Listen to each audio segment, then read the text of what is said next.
রাস্তাটা ওদিকে নয়, এদিক দিয়ে যাওয়া উচিত, এই দৃঢ় মানসিকতা নিয়ে শুরু করেছিলাম কাজ। একটু কঠোর মানসিকতা থাকলেও তার মধ্যে একটা কল্যাণকারী চেতনা কাজ করতে বলেই জনসমর্থন পেতে অসুবিধা হয়নি। সেই ছোটবেলা থেকেই একটার পর একটা অনৈতিক অবিচারের বিরুদ্ধে তীব্র প্রতিবাদ করতে করতে কতটা সময় পেরিয়ে গেছে বুঝতে পারিনি। সাফল্য এসেছে, অসফল হয়েছি বহুবার। সাফল্য এবং অসফলতা দুটোই যে কার্য কারণের সঙ্গে সম্পৃক্ত, এটা ভেবে হতাশ হয়ে পড়িনি কখনো। সাফল্য পেলে আনন্দ ভাগ করে নিয়েছি, আর অসফলতা আসলে চোয়াল আরো শক্ত হয়েছে, মন আরো দৃঢ় হয়েছে, পরিকল্পনা আরো মজবুত হয়েছে। কাজের অংশ হিসেবেই স্বীকৃতি এসেছে মানুষের কাছ থেকে, স্বীকৃতি এসেছে মিডিয়া এবং সোশ্যাল মিডিয়ার পক্ষ থেকে। কিন্তু ভারতের সর্বপ্রথম ট্রাইবাল চ্যানেল থেকে এমন একটি উৎকর্ষ সম্মানের জন্য আমন্ত্রণ আসবে তা ভাবিনি। তাই এই উৎকর্ষ সম্মানের আমন্ত্রণ পেলে আমি আরও কয়েকজন সহকারী সৈনিকের নাম প্রস্তাব করেছি, যাদের সঙ্গে কাজ করে সফলতা এসেছে।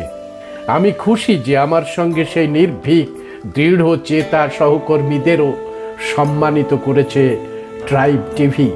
ট্রাইব টিভিকে জানাই হুলসাই জোহার। আমি ডেকে নেব শরদিন্দু বিশ্বাস মহাশয়কে এখানে আসার জন্য।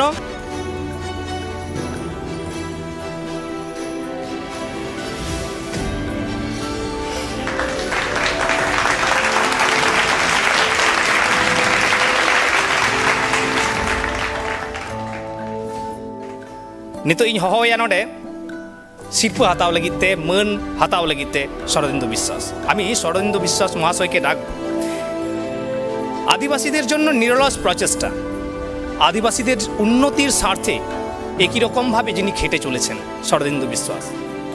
কখনো সোশ্যাল মিডিয়ার মাধ্যমে, কখনো লেখালেখির মাধ্যমে, কখনো সশরীরে হাজির হয়ে আদিবাসীদের স্বার্থে, আদিবাসীদের লড়াইয়ে সবসময় যিনি পাশে রয়েছেন, এমনই এক লিডার, এমনই এক নেতা আমাদের সাথে।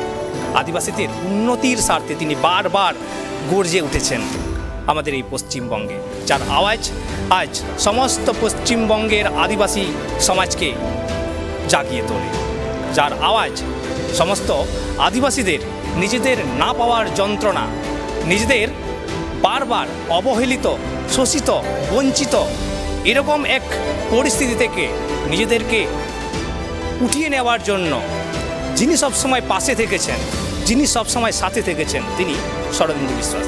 আমি শরদিন্দু বিশ্বাস মহাশয়কে স্টেজে আসার জন্য অনুরোধ জানাব এবং এসকে থারে মহাশয়কে আমি অনুরোধ করব উৎকর্ষ সম্মান তুলে দেওয়ার জন্য। নৌকান মেট্টাং হর শরদিন্দু বিশ্বাস জাহাই দো আদিম को लगी आदिवासी को लगी मिट लेतार अपनारा आड़ांगे गाड़ जावा जहाँ रेगे अदीम को अनहेड़ावाकना, जहाँ रेगे अदीम को नाहाचार होचोवाकना, उनको अदीम को सावरे सारा घड़ी सुर रे ताहेवाकना शरदिन्दु বিশ্বাস। সবাইকে Johar. Bengal Bihar alternative drought action ফোরামের সঙ্গে কাজ করতে শুরু করি তখন পরিচয় ঘটে এই সমস্ত খরা পীড়িত অঞ্চলের আদিবাসী মানুষদের সাথে, এবং সেখান থেকে লিডারশিপ তুলে নিয়ে এসেছি আমরা। যারা কথা বলতে পারে না, শুধু দিয়ে যায়, কথা বলতে পারে না, সেই মানুষগুলোকে কথা বলানোর চেষ্টা করেছি আমরা আমাদের কাজকর্মের মধ্যে দিয়ে। সেখান থেকে উঠে এসেছে কোচি সোরেন, সেখান থেকে উঠে এসেছে হেমাবতী মান্ডি। এই যে লড়াইয়ের কথা বললেন, এই লড়াই কিন্তু স্বাধীনতার পরবর্তী কাল থেকেই শুরু হয়ে গেছে। এই লড়াইয়েরই আরেক নাম হেমাবতী মান্ডি। আমি মঞ্চে ডেকে নেব হেমাবতী মান্ডিকে। হেমাবতী মান্ডি এক টেট পরীক্ষার্থী, শুধুমাত্র একটি টেট পরীক্ষার্থী, কিন্তু এই শুধুমাত্র একটি টেট পরীক্ষার্থী ভুয়ো এসটিধারীদের মুখোশ কিন্তু খুলে দিয়েছিলেন। সেই লড়াকু নেত্রী কিন্তু হেমাবতী মান্ডি। অর্থাৎ টেটের লিস্টে নিজের নাম দেখেছেন এবং সেই লিস্টে দেখেছেন যে অসংখ্য এসটি আছে যাদের টাইটেলের পাশে কোথাও ব্যানার্জি রয়েছে, কোথাও চক্রবর্তী রয়েছে, এরকম অসংখ্য টাইটেল দেখেছিলেন।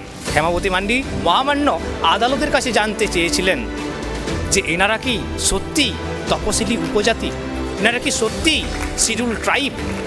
মহামান্য আদালত কিন্তু খতিয়ে দেখেছিলেন এবং সেই সমস্ত ভুয়ো এসটি পরীক্ষার্থীদের কিন্তু বাতিল বলে ঘোষণা করেছিলেন। নংকান মেটাং হুলগারিয়া তিহিন রেনা যতক্ষণ জলো লই গানাগোয়া ইস্যু होना चाहिए।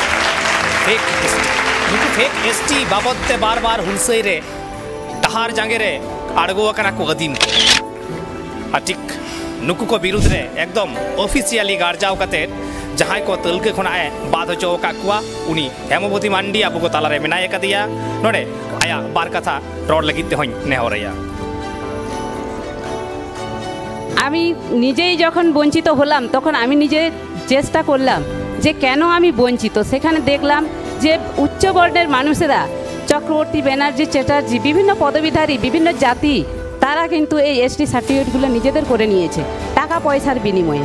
কিন্তু আমরা গরিব মানুষ, আমরা তো আদিবাসী সাঁওতাল, আমরা অনেক কষ্টে পড়াশোনা করি, কিন্তু যখন আমাদের সুখের দিন আসে তখন আমরা সেই সুখ থেকেই বঞ্চিত হই। কারণ আমাদের আজ সংবিধান বিপন্ন বলে, আজ আমাদের সংবিধান যদি শক্তিশালী হতো, বিপন্ন যদি না হতো, তাহলে আমাদের অধিকার কেউ কিন্তু আমাদের কাছ থেকে ছিনিয়ে নিতে পারতো না। मिट्टांग हालत सामांग रे हेज कते तिहिन नोडे मेनाय कदिया ओना विरुद्ध रे लड़ाई कदाय। कोची सोरेन सत्यि असाधारण एक चरित्र, प्रत्यंत ग्रामेर सावताल मेये। कोची सोरेन जखन माध्यमिक परीक्षार्थी छिलेन, माध्यमिक परीक्षा देन, सेई समय परिवारजन एवं ग्रामेर मानुषजन सकलेई बिये दिते चेयेछिलेन, किन्तु कोची सोरेन सोजा जानिए देन ग्रेजुएशन कमप्लीट ना करले तिनी बिये करबेन ना, जार फले परिवार एवं आत्मीय स्वजन एवं ग्रामबासीर राग हय एवं सेई रागेर फल डाइनी अपबाद देওয়া হয় कोची सोरेनके। एमनই समस्यार एमनই परिस्थितिर मुखोमुखी হয়েছেন कोची सोरेन, किन्तु এই পরিস্থিতিতেও মাথা নত করেননি। সেই সময় ডাইনি অপবাদ দেওয়ার পর পাড়ার জানগুরু, বাইরে থেকে আনা জানগুরু এবং পাড়া প্রতিবেশী সবাই মিলে তাদের বাড়ি ঘেরাও করা হয় বাবা মা সমেত মেরে ফেলার জন্য। এমনই এক পরিস্থিতি থেকে উঠে এসেছেন কোচি সোরেন, কিন্তু একবারও এই লড়াইয়ের ময়দান থেকে নিচে পালাননি, পরিস্থিতির মোকাবিলা করেছেন। প্রশাসনের সাহায্যে তিনি আজ ওয়েস্ট বেঙ্গল পুলিশে সার্ভিস করেন।